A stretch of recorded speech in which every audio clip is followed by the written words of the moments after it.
Kabilang sa mga naghain ng Certificate of Candidacy o COC dito sa off-site COMELEC office ngayong araw, ang re-electionist na si Senador Francis Tolentino na inendorso ni Pangulong Bongbong Marcos. Bukod sa kanya, may isang kongresistang nais maging senador, yan ay si Agri Party List Representative Wilbert Lee, at may mga nais ding magkaroon ng political comeback at may mga bagong mukha rin.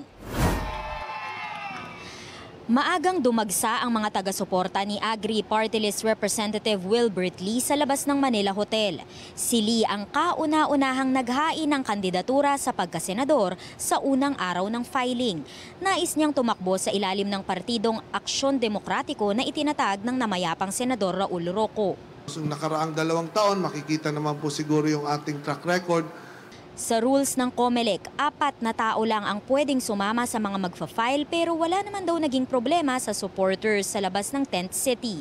Kabayan naman ang unang party list na naghain ng kandidatura at magiging campaign manager nito si incumbent Representative Ron Salo.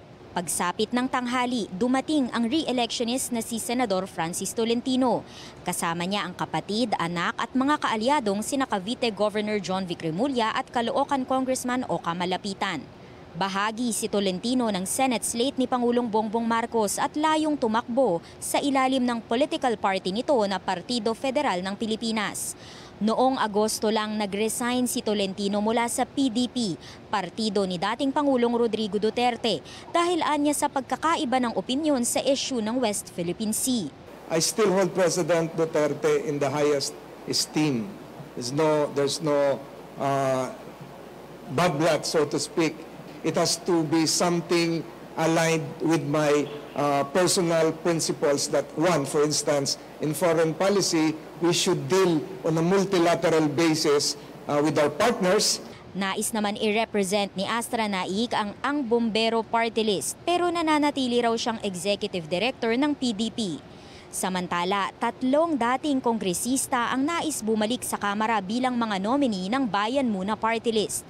Sa unang pagkakataon sa higit 2 dekada, natalo sa eleksyon ng Bayan Muna noong 2022. Kaya wala silang representante sa Kamara. Giit nila nagkadayaan. Hindi totoo yung mga sinasabing sumuporta kay Duterte. Whether we become majority or minority in the House of Representatives, we will always be independent. Nais din magbalik politika ni dating Manila Mayor at Congressman Lito Atienza bilang buhay party list representative. Haharangan niya raw ang abortion at divorce at hindi raw siya sang-ayon sa takbo ng Kamara ngayon. Hindi puro investigasyon. We're talking about Alice Guerrero for the past 3 months. Gusto namang muling sumubok ni dating presidential candidate Jose Montemayor this time sa senatorial elections. Naniniwala siyang mas malaki ang tsansa niya ngayon. Ngayon, mas malaki ang advantage dahil nakilala na po ako. Ilang mga na-disqualify na noon bilang nuisance candidate ang nais mapasama na ngayon sa balota bilang senatorial candidate. Kabilang dyan ang security guard na si Phil De Los Reyes. Aanin po natin yung yaman o yung mga mayayaman na tumatakbo at sila lang nauupo. At pag nakaupo na, bulag pipi at bingi na.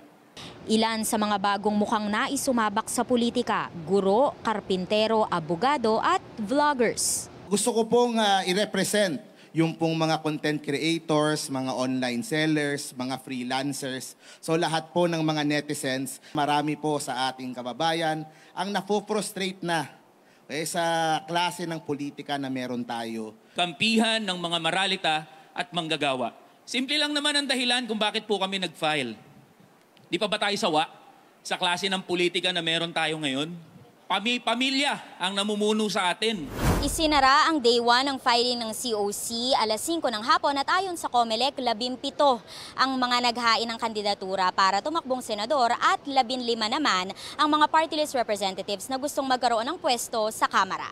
Para sa impormasyong napapanahon at on demand, Amor Santos, Newswatch Plus.